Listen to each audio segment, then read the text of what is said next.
Experiment is not a public opinion poll. It examines behavior under the pressure of social forces, as the experiment of Solomon Asch reveals.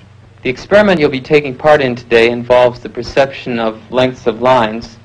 As you can see here, I have a number of cards, and on each card there are several lines. Your task is a very simple one. You're to look at the line on the left and determine which of the three lines on the right is equal to it in length.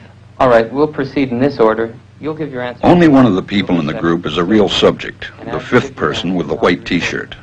The others are confederates of the experimenter and have been told to give wrong answers on some of the trials. The experiment begins uneventfully as subjects give their judgments. Two.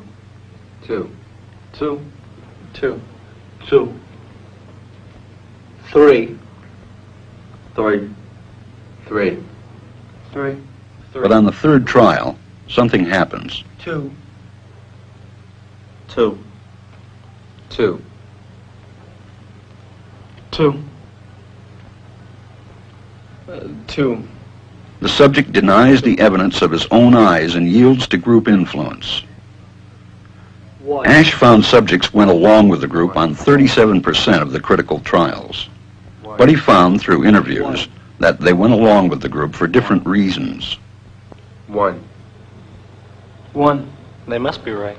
There are four of them and one of me. One.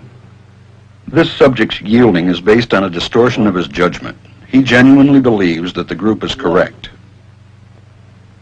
One. One. One. Two. One. Two. Two.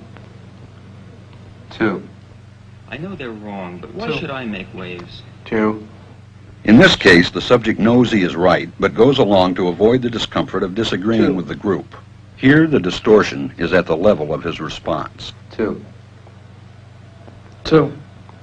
Two. Two. In the previous experiment, the naive subject stood alone against the group.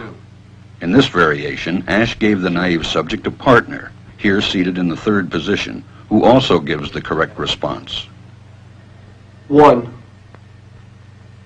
One. Two. One. Two. With a partner, yielding drops to only 5% of the critical trials compared to 37% without a partner. Although subjects report warmth and good feeling toward the partner, they typically deny that he played a role in their own independence. The partnership variation shows that much of the power of the group came not merely from its numbers, but from the unanimity of its opposition. When that unanimity is punctured, the group's power is greatly reduced. Sometimes we go along with the group because what they say convinces us they are right. This is called informational conformity. But sometimes we conform because we are apprehensive that the group will disapprove if we are deviant. This is called normative conformity. The strength of the normative factor is shown in another variation carried out by Asch. In this variation, the subject is told that because he had arrived late, he would have to write his answers. Subjects in this private response experiment are exposed to the same amount of misleading information as other subjects, but they are immune from any possible criticism by the group. One. One. One. And this enormously reduces the pressure to conform.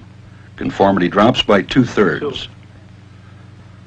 Asch's experiment is a classic. It reveals how people will deny what they see and submit to group pressure. It allows us not only to observe conformity, but to study the conditions that increase or reduce its occurrence. Bye, little bro!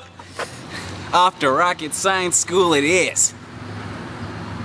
I got chips too, but they not Doritos, but I eat them 'cause I like them. Doritos rap, homie. Silly hoodlums. Wait, guys! I can be cool too! But I eat them 'cause I like them. Doritos rap, homie.